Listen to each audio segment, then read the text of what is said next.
Magandang umaga mga ka-happy hour. Narito ang mga balita para sa MBC TV Network News Update 9 AM edition. Akto magsasagawa ng transport holiday ngayong Lunes.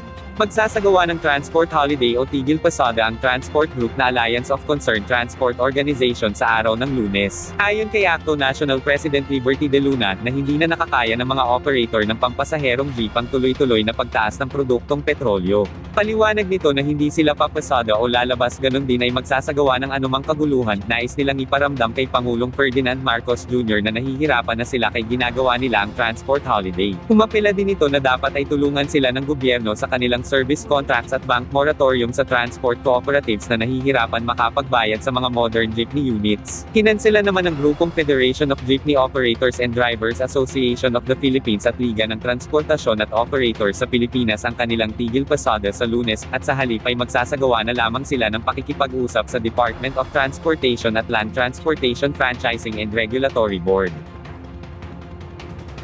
Samantala, panibagong 300 na OFW mula sa gitnang silangan nakatakdang umuwi ngayong araw.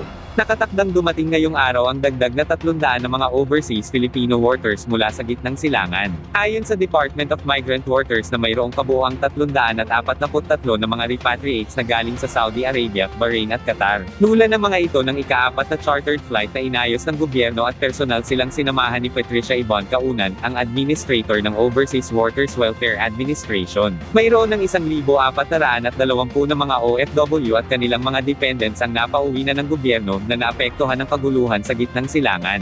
Sinabi naman ni DMW Secretary Hans Leo Pagdak na tuloy-tuloy ang ginagawa nila ng pagpapauwi sa mga OFW at kanilang mga dependents. Ang pinakahuling batch na 343 na OFW ay ligtas na nakatawid sa Riyadh sa pinagsamang tulong ng DMW, OWA at Department of Foreign Affairs. At yan ang mga balita para sa MBC TV Network News Update 9 AM edition. Abangan ang mga susunod na balitaan mamaya para sa 10 AM edition.